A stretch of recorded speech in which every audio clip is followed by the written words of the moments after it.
Welcome back to Good Girls Gotta Heal, the podcast where we learn to release the weight of childhood trauma and step into our most authentic selves. It's time to ditch that good girl mask and embrace a life of ease, compassion, and genuine connection.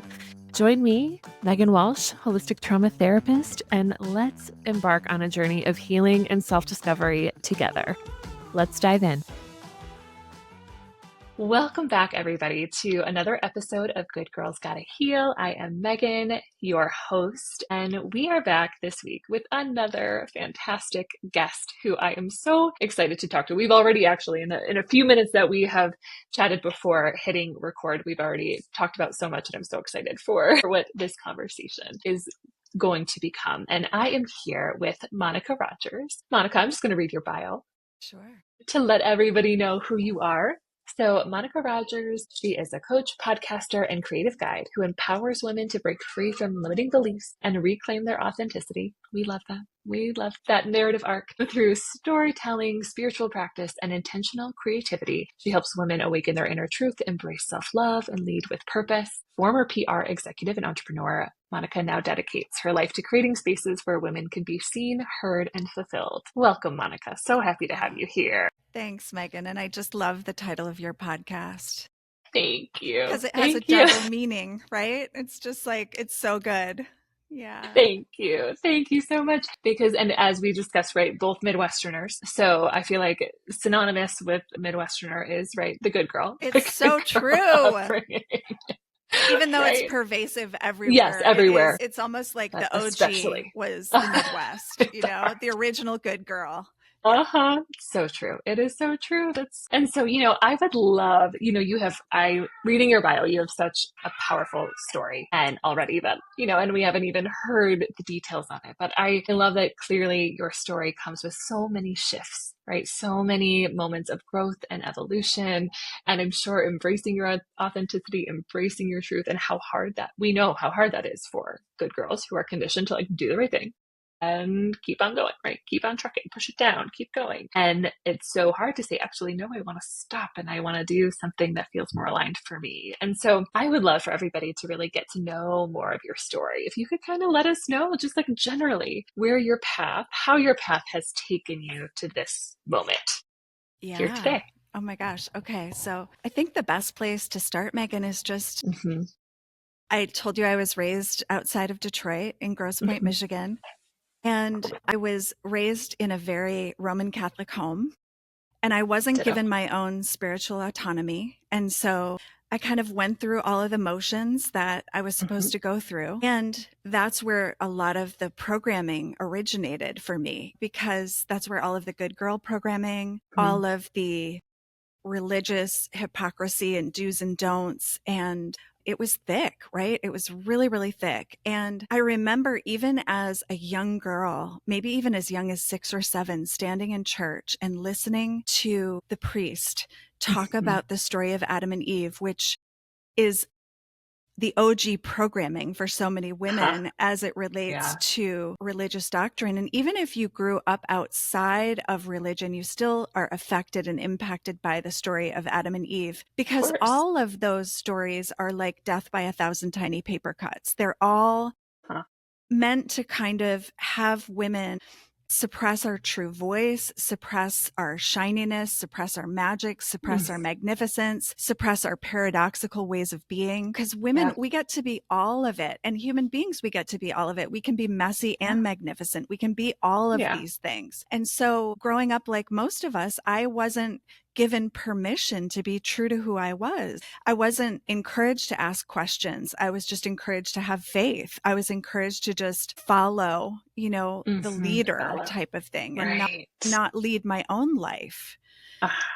And so it wasn't until, I often say, I almost had to lose my life to choose my life, because I was at that point in I had done all the things they say that we women can do. I had become an entrepreneur. I had hustled for my worth. I had done all of the things to prove myself. And I ended up with a tremendous burnout. I was tremendously successful in modern society. I had been in the New York Times. I had been on the Today Show. done all of the things, right? To kind of like, and yet I had never been more miserable in all my life.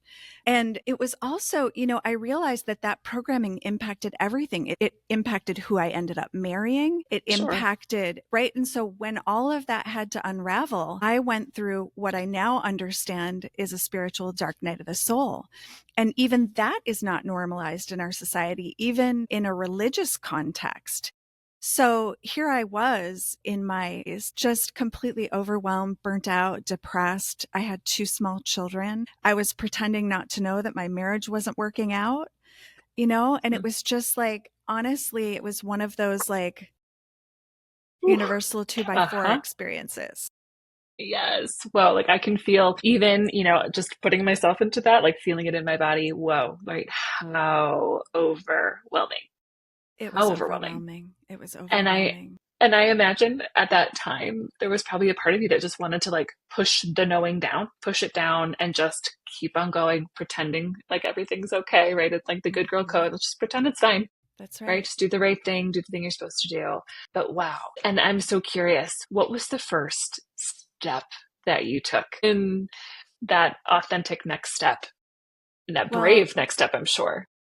yes. And also, it was, I have to say, a forced next step. And this is Okay, one of the sure. reasons I do the work that I do, is Yeah, because I thought to myself, knowing what I know now and having come through that dark night. So what it really was for me, it ended up being 9 months in bed with an unbelievable, like adrenal fatigue, health crisis, getting a divorce, getting separated, not even having enough energy left for anything other than, like just functioning at the various low level just to perform my mom yeah, basic duties. needs. Yep, basic needs.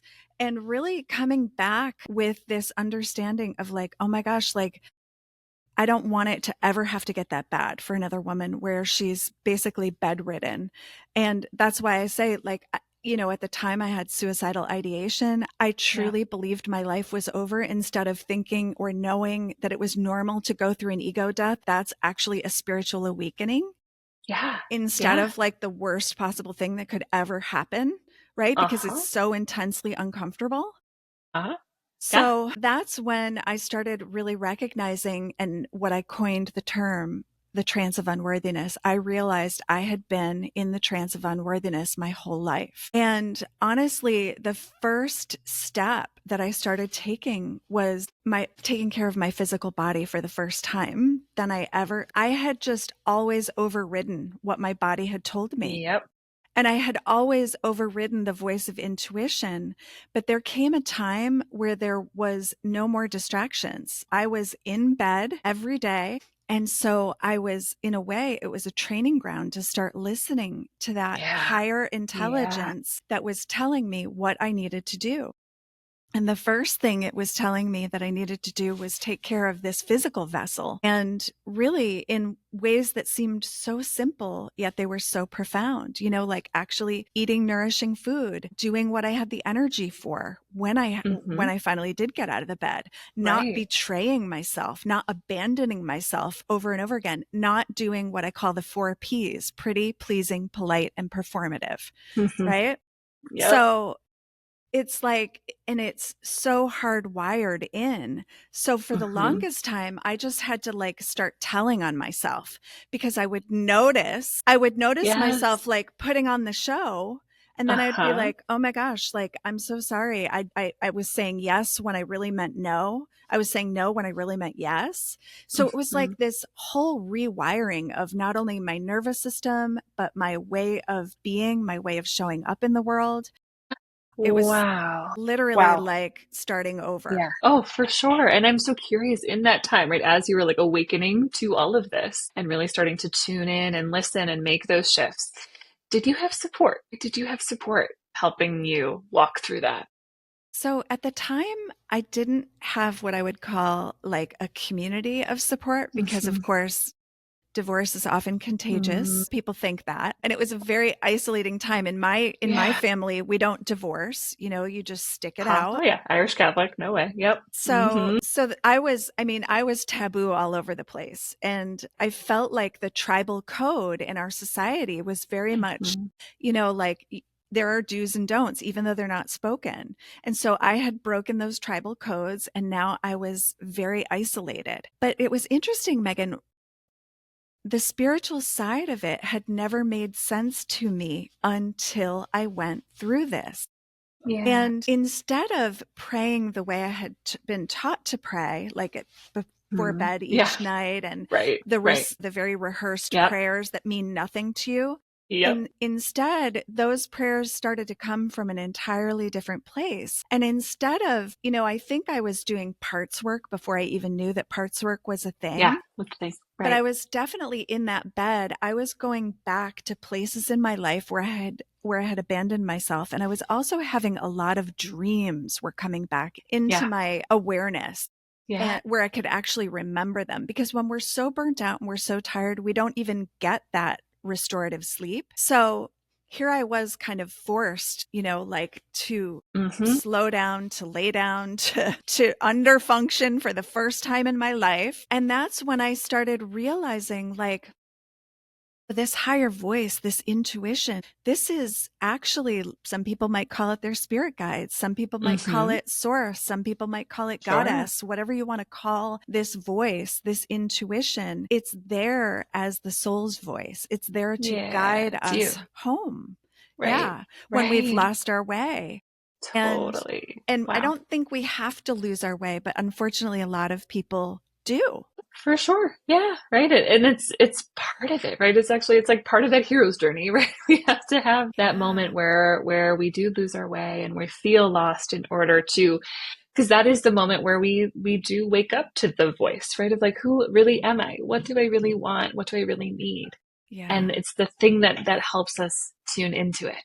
I Absolutely. love that you mentioned the hero's journey too, Megan, because it wasn't until later in my life where I realized there was a heroine's journey as well, that Maureen Mm. Murdoch had really illustrated Mm. that the heroine's Hmm. journey is very different from the hero's journey. The hero's journey is a very outward journey.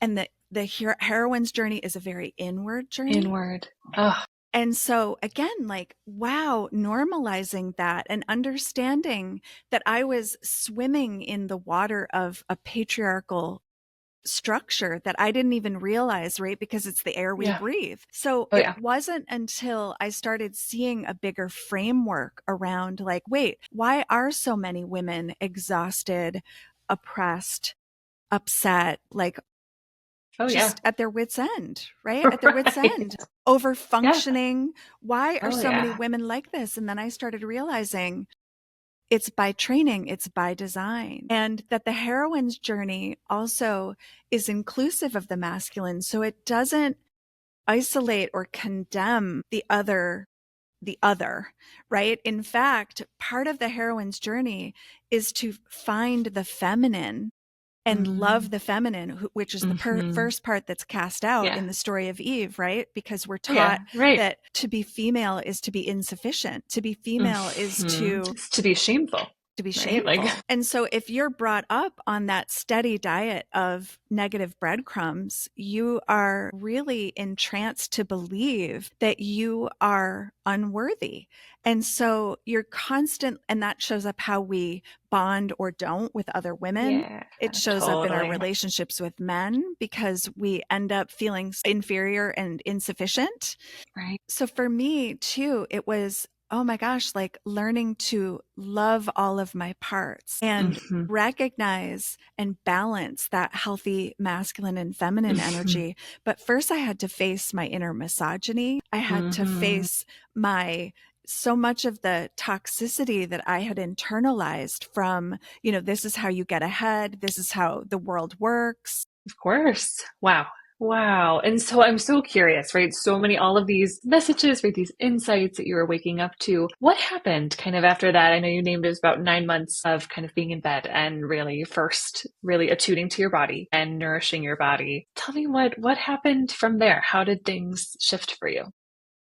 So, as I really started to pray in this way that I was telling Mm-hmm. you, I started recognizing that because I was in alignment for the first time in my life, like Mm-hmm. showing up truly and authentically, my prayers were making a difference. Like I was basically in touch with this deeper source of myself that was calling things into existence. And one of the things that I really was calling out for was a wise woman, because like so many of us, I grew up with a mother, but I had never been mothered. Yeah. Yeah. Right. And I Uh-huh. love my mom.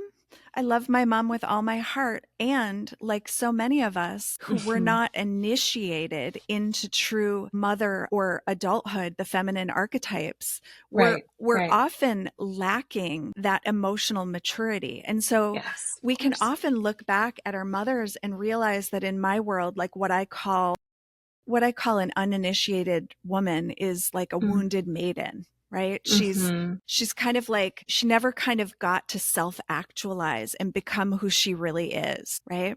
So to go back to your question, I was really in a place where I was for the first time in true alignment with what was true. Even though it was a Yeah. mess, it was still true.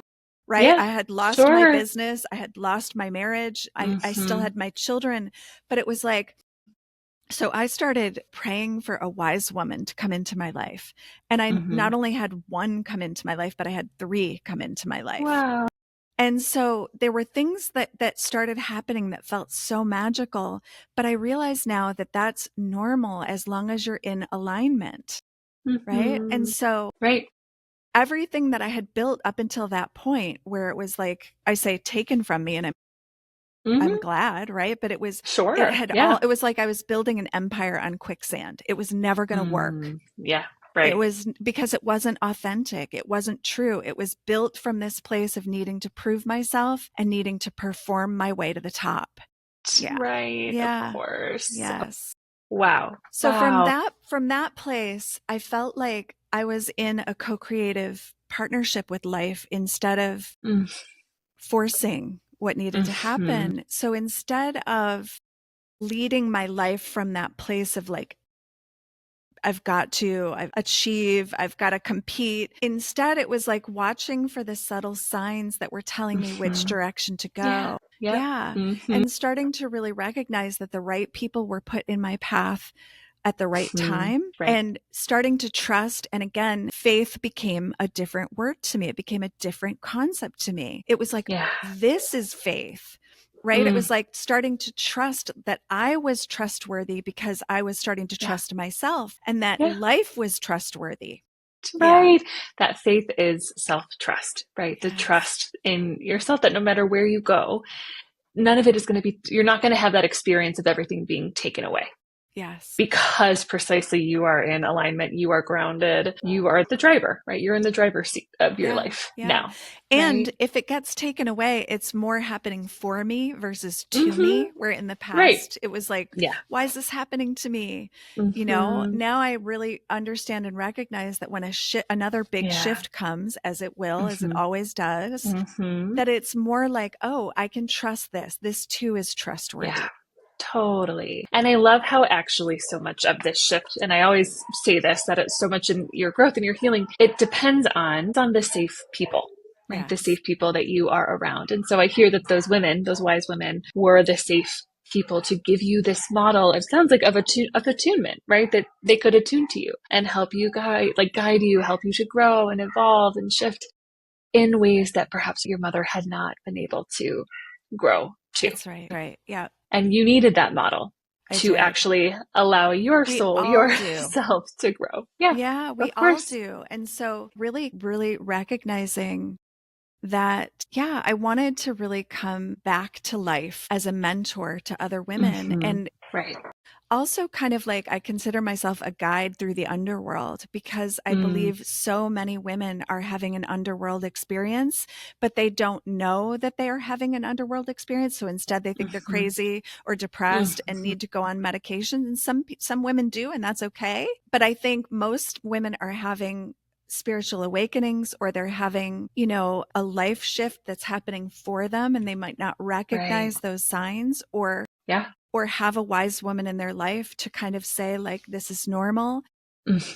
let me teach you some tools and some practices, Yeah, help you right. through this. And Yeah. that's really what it's all about for me now, is Yeah. kind Oh. of what I call this unbecoming process. The unbecoming. And you told me a little bit of it before we started, but I would love to hear, you said that you were podcasting, for a bit, but you decided you listened, you heard, I'm going to take a break and I'm going to make another big life shift as of recently. I wonder if you want to tell us, how does that connect to your unbecoming process? Okay, yeah. So one of the ways that it really applies to the unbecoming process is that women are ready to break the bullshit rules. Mm-hmm. Mm-hmm. The bullshit rules that tell us that we have to do it this way and we have to Yeah. do it that way and we have to follow. For example, Mm-hmm. if you are listening and you're not happy in your work or your vocation or your job, that Mm-hmm. you get to choose you, that you get to say, you know what? I've learned enough from this and I want something else. And to be able to tune in and listen to that deep desire. And most women, by the way, don't even know what I'm talking about when I say that, Sure. because we've been so cut off, we've been so Mm-hmm. disassociated from the body. So the very first thing I teach is about embodiment in the work of unbecoming. And Mm-hmm. I want to say that women come by disassociating very honestly. We do it because to survive an emotionally uninhabitable world, to Mm-hmm. be in the body Yeah. wired the way that we are literally, we have more nerve endings than, way more than men, thousands and thousands of more. And we are the OG oracles. Like, we can sense Mm-hmm. and feel and Oh know yeah. well before something happens. So And true. so, but when we're not in our body and we're disassociated and we're distracted and we're exhausted, Mm-hmm. we can't access the wealth that is the body. So the unbecoming process starts with a reconnection to the body. It starts with understanding what the body's wisdom is, how to listen for it, how to Yeah. listen to it, Yeah. and Sure. how to follow its wisdom. And then what we start to learn is, and I talk about these bullshit rules, we start to learn about the construct and how we're programmed to be what I call the 4 Ps: pretty, pleasing, polite, and Mm-hmm. performative, and how to Yep. start unbecoming from those. Yeah. And that has to do a lot with desire work and listening Mm-hmm. and trying to get in touch with the desires that have been often waylaid and latent and Oh, oppressed within us. And one yeah. of those desires for me was when I was 18, 19 years old. I had never done really well in school, but I got scholarships Mm-hmm. to art school. And my father, bless his heart, at the time said, Monica, you're never going to meet a man to support you in art school. And at the time, he was dying of terminal cancer Oh. and he was paying the bill, and I wanted to honor. And he told me to go to a liberal art school instead. So here I am at 54. Well, this was now 18 months ago. So I was, Mm-hmm. 52, 53. Sure. And I realized that, yeah, I had gotten to a point after 4 years of podcasting and getting it into the top 1.5%, like what that's like, right? Mm-hmm. Oh yeah. It's a lot Sure. of work. Oh yeah. So it was like, if I had listened to everybody around me, they're like, what? You can't stop now. Yeah. But it wasn't a burning passion anymore. And I started realizing, like, I'm tired. I want to rest. I want to do something different. And so I sat in meditation and I heard prepare to be empty for a while. And then I was in a meditation and I saw a part of myself holding a paintbrush, and she was 19 years old. And she said, remember me? Yeah. Remember me. And I thought, oh my gosh, like, what would it be like to go back to art school? And Mm-hmm. so that's what I did. I went back to art Couldn't. school Wow. and I got certified in something called medicine painting. And it's really a beautiful process. It actually combines all of the work I've been doing with coaching and Mm-hmm. transformational leadership and the Mm-hmm. unbecoming process. And now it incorporates what is called intentional creativity. Mm-hmm. And it's a way of accessing your own desires and emotions and meeting parts of yourself you Yeah. haven't met on the canvas Mm-hmm. or Oh on a piece of paper. yeah. So it just continues, it like Yeah. understanding that I can now blend all of these Huh? modalities and teach from Yeah. this place and have this I toolkit. love it. Yeah. Yeah. Yeah. And I love it, right? It is a toolkit, right? It is a way of meeting yourself. And as someone who my step into healing work was going to school for music therapy, right? Yes. Becoming a music therapist because I love to sing. That was literally how I found my voice, right? How I Mm, felt safe enough to express my voice, how my voice was developed and strengthened was all around singing and music and vocalizing because it's a safe, pretty container.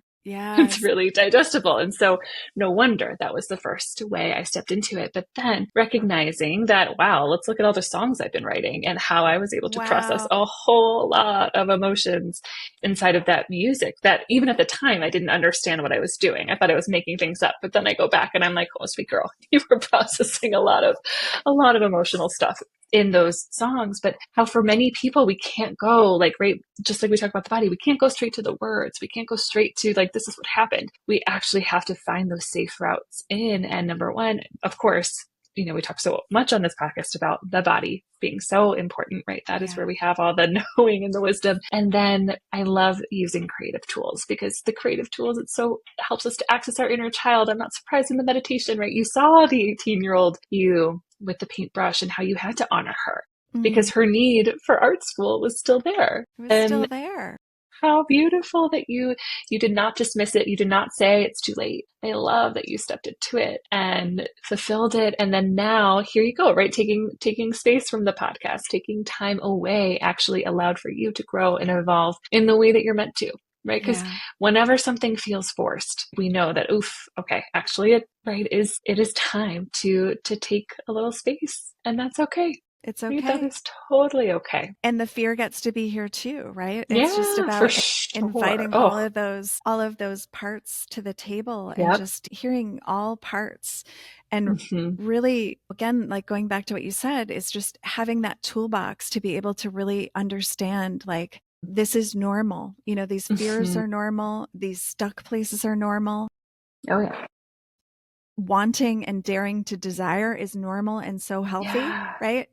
To totally. desire something different, it's like, Yes. wow, that's where I really like to meet a woman, is like Uh-huh. in her understanding of like, I can't tolerate this anymore. It's like, great. Yeah, I love right. that place for women. Absolutely. And I honestly, if you're listening to this, I would love for you to take a moment today to pause and literally ask yourself, what do I desire today?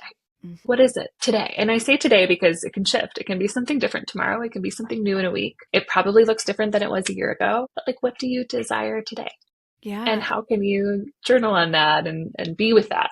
I love that. And also, if desire is a word that feels kind of foreign to you, Hmm. you could even just replace that with, what would give me pleasure right now?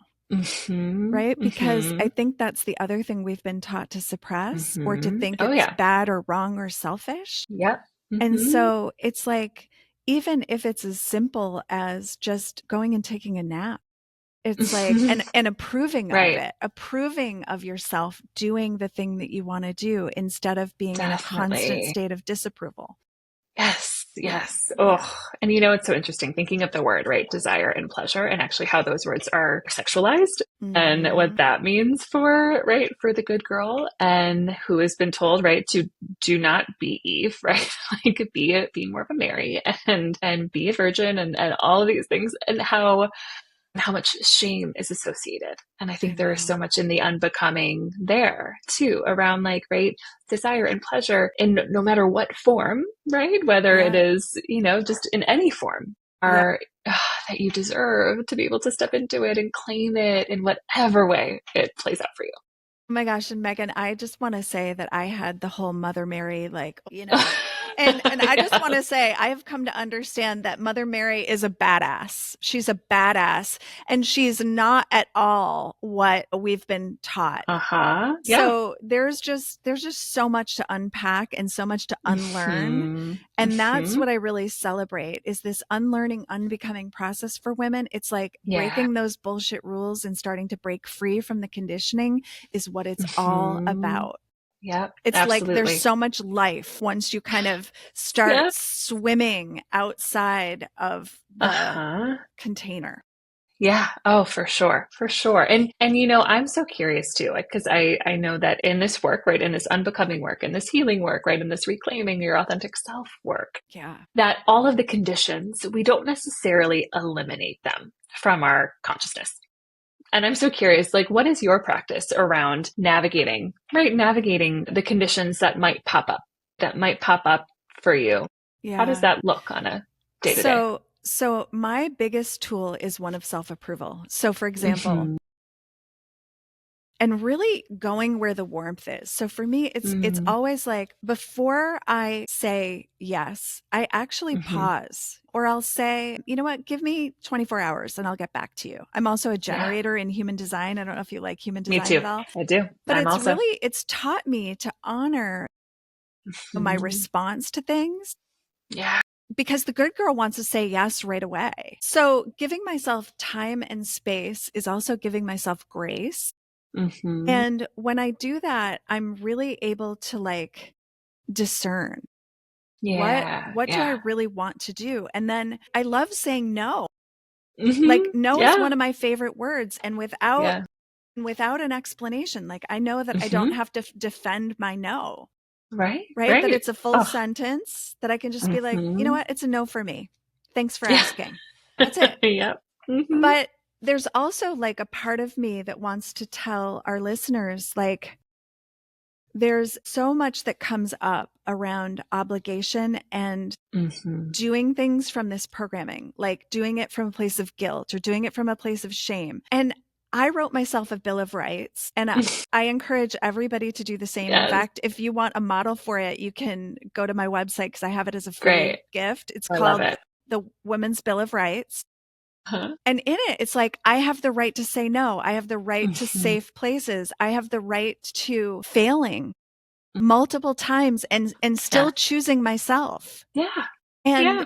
I have the right to be messy and magnificent. I have the right. Mm-hmm. So a lot of Yep. my practice these days is just approving of exactly where I'm at. Even Mm-hmm. if I'm in a bad mood, it's like to turn Mm-hmm. toward myself instead of the Mm-hmm. always existing narrative voice that was like, "You're such a bitch. You're in such a bad mood. Like, Mm-hmm. Right. what's wrong with you?" Like What's wrong all with of you? those inner Mm-hmm. voices. Now I'm like, "Oh, what's happening?" I turn toward her Yeah. just like you did Compassionate. earlier. I'm compassionate. I'm like, let's approve of where we're at, Mom, Yeah. with it's okay Yes. to be right where you It's are. all right. And just really talking to myself with so much love and compassion I that love it. that is the number one. Yeah. Oh, I Yeah. love that so much. And this is actually a topic that's come up so much in my work, especially this week around, yeah, like you get to be imperfect. And right. And I love, like, let's give ourselves the compassion and know that you are deserving of compassion in your relationships too. Because I know for Totally. so many, it's like, oh gosh, I said the wrong thing. I did the wrong thing. Now the relationship's going to implode. If something like that makes a relationship implode, then it's actually telling you that, maybe not a safe person to be with, because again, the self-compassion that you give yourself deserves to be reflected back to you in your relationships too, in the safe people that you surround yourself with. So, And yeah, so oof, good. yeah, it's such an important piece of this work. It really Absolutely. is. It really, really Oh, is. Yeah. wow. It's really informed everything now. You know, it's helped Mm-hmm. me to choose a partnership, like you had just said, Mm-hmm. that's Mm-hmm. just so life-giving and affirmative to Mm-hmm. who I am now. Yeah. And really, I honor, like, here's the other good news about doing this work is it's not about looking at the past and it's like there's so many disguised gifts that happened to me. Because those things happened to me, it made me the person I am today. And so Yeah. I can look back at that Monica with so much love and so much Mm-hmm. pride because she was surviving what I Yeah. mean, she got here, you know, and Huh? that Right. is no small task in this You world. know. Oh yeah. So Yeah, true. it And I is. was, yeah, and that honestly, that is something that shifted so much for me when I used to carry like a lot of shame around past versions of me. The day that I could actually start looking at them and I asking myself the question, how can I engage with this version of me with the most compassion possible? How was she doing the best that she could at that time? That shifted everything. Like I feel like that freed Everything. me from all of the inner spinning and turmoil. And even like I feel it in my stomach, right? Like, oh, like the tension that I would hold around it. And just like really that compassion just ah, released so much. Yeah, you're right. It is so shame-based, and it's like being able to Hmm. turn towards those parts of me that were doing the best they could under that situation Hmm. and forgive her, right? Forgive Yes, her right. for Totally. not knowing any better, and just Hmm. loving her Yeah. for exactly where she was. It's just so Yeah. freeing. And it sounds, for some people, those listeners who I'm one of those people that initially I was so freaked out by things like mirror work and all of like Uh, I thought all this stuff was so like woo woo weird. And the more I did it, the more I was like, I was so freed up. And that too yeah. is part of the conditioning. We Yeah. are taught to shy away from anything that has us go inward and by Yeah. design because we're actually so powerful.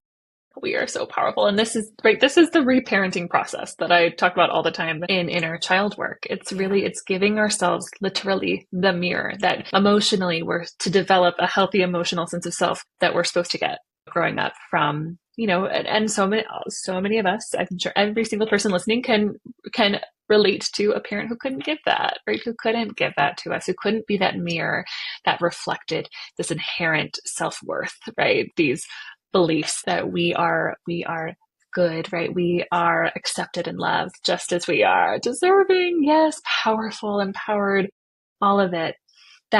That we're going back, right? We're going back and reprogramming that into ourselves in the way That's we've right. always deserved to have it, That's which right. is so powerful. And that's why your work is so important, Megan, Oh, because thank you. You too, right? yeah. Right back at you. And I talk about this often, but I have a 3-year-old and like he is in the prime time of that conditioning. And I love that I can hold the space for him to feel all the feelings and Yes. right. And to know that it's okay. Yep. That it's okay. He's not going to be rejected.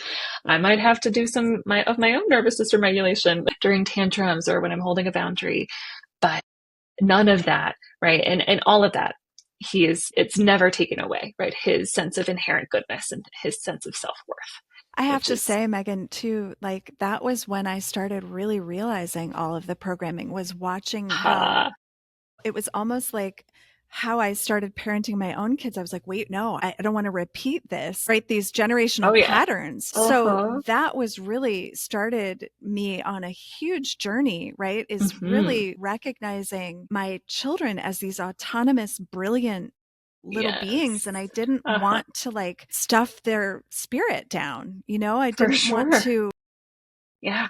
and it really made me realize like of my own childhood trauma, right? And I Mm-hmm. think it's so important to normalize that for so many women we start realizing, oh my gosh, I had a traumatic childhood. For some of us, like that Yeah. start parenting our kids and we realize only Mm-hmm. then. Right. And Yep. it's fascinating. It's fascinating because and it's not surprising it happens then because you're naturally in the role of parent, right? You're in the role of parent, so you're understanding, whoa, right? Okay, Wait, yeah, I can whoa. like I can step into my parents' shoes for a second and I can see how like, whoa, not okay. What happened? I'm going to do it differently while reparenting your inner child and parenting your actual child. It's so much to It's do at so once. much. It is. But Truly. but it's such a powerful thing to realize for Hmm. women. It's like Yeah. because I think many women like myself were caught in this like, oh my gosh, like what's happening to me? I felt so fractured. I was like, am I going crazy? Instead of like, oh no, actually this happens. This happens. Hmm. Women start to parent their children. They become parents and suddenly they realize they were put in situations as children. They would never put their own children in Yeah. those Uh-huh. situations. So it's Right. like, wait, what happened to me? Right, right, which is it's so distressing. And, I think we could probably have a whole nother episode on parenting and how this comes up because one of the most challenging parts of the work, especially for women whose children might be grown and who may not have had this awakening or awareness when they were little Yes. and may have repeated some patterns because of course they did, right? If you Of didn't course. have the information, right, to do anything differently, of course it's all you were going to do because it's what you were modeled. And we want to have a lot of compassion for Absolutely. that self, but how it can be so hard if your pain and your sadness and, your anger and outbursts were suppressed, you're naturally not going to make space or be able to hold safe space for that in your kids.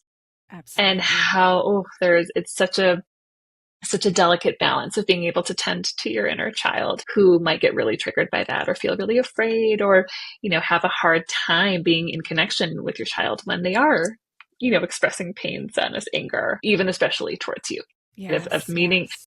tending to your inner child, but then being that sturdy leader parent to your child and what they need, right? The attunement they're actually asking from you Yes, in that such a moment. good point. So much. So I'm so curious if you could leave our listeners with maybe a practice that they could take away to begin their own unbecoming, even their own intentional creativity. What would you offer them or invite them to step into? Yeah, so I talked about the self-approval earlier, but my challenge to any listener is just like see if you can catch how many times you're actually in disapproval and then turn it into approval. Like just put your hand on your heart and say, I approve. No matter what is happening, it's like maybe you realize how exhausted you are. I approve. Maybe you Mm, realize you were just short with your partner. I approve. It's not about bypassing. It's about starting to interrupt the circuitry or the programming that has you in a constant state of self-disapproval and self-doubt. And yeah. even if you recognize, oh, I'm feeling scared or I'm feeling anxious, I approve. I approve. Just practice just that and then taking a deep breath, because every time you're approving and breathing that in, you are rewiring your nervous system and your Mm-hmm. body believes everything you tell it. So true. Mm-hmm. Hmm. So Mm-hmm. true. Mm-hmm. I love that. I love that practice. I hope everybody can take that with you, right? That approval Yes. of yourself no matter what throughout the Yeah. day Yeah. and really offering yourself that compassion. Yeah. And then Beautiful. just a secondary, I had mentioned the Bill of Rights. Please Uh-huh. just go to jointherevelation.com and you can download the free gift. And Okay. honestly, it's so great to just write your own. Like, what would your Bill of Rights say? What would your Bill of Hmm. Rights give you permission to do that you were never given permission to Yeah. do or say Hmm. or be?